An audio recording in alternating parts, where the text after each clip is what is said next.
আলহামদুলিল্লাহ, আল্লাহ রব্বুল আলমিনের পক্ষ থেকে পবিত্র যে নেয়ামত এসেছিল আমাদের কাছে, মাহে রমাদান।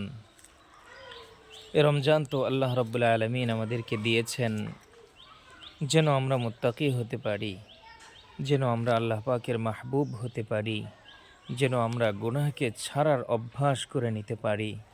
এ রমজান তো এসেছিল আমাদেরকে আল্লাহ তাআলার বন্ধু বানানোর জন্য, আল্লাহ তাআলার প্রিয় মাহবুব বানানোর জন্য। কিন্তু আমরা কি এখনও এই উদ্দেশ্য, রমজানের উদ্দেশ্য এখনও কি হাসিল করতে পেরেছি? দেখতে দেখতে তো 18 রোজা চলে গেল, আজ 19 রোজা চলে। এখনও কিন্তু আমরা তওবা করে, ইস্তেগফার করে নিজেকে গুনাহ মুক্ত করতে পারিনি। এজন্য এখনই সময় বারবার রবের কাছে তওবা করে তাকে বন্ধু বানিয়ে ফেলা।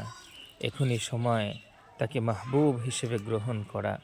এখনই সময় তাকে সবচাইতে বেশি প্রিয় আপন বন্ধু হিসেবে গ্রহণ করার।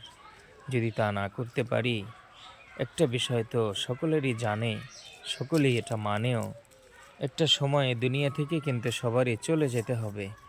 এবং এমনও তো হতে পারে আমরা যে রমজানে অবস্থান করছি, এটা আমার জীবনের, আপনার জীবনের শেষ রমজান হতে পারে।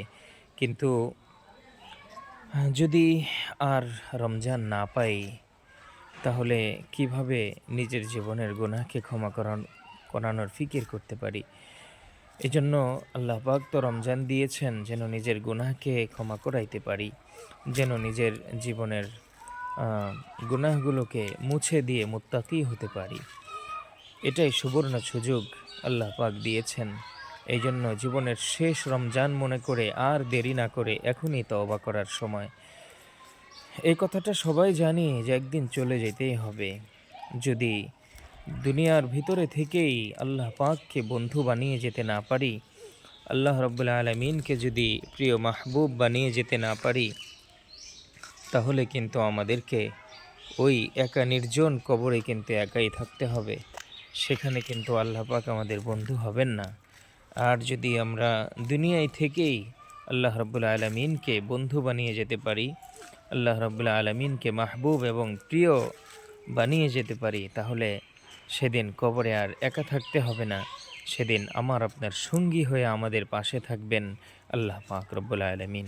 এজন্য এখনই সময় তওবা করে নিজের জীবনে সব গুনাহকে ক্ষমা করিয়ে শুধরিয়ে আল্লাহ পাককে প্রিয় মাহবুব বানানো। আল্লাহ তৌফিক দান করেন।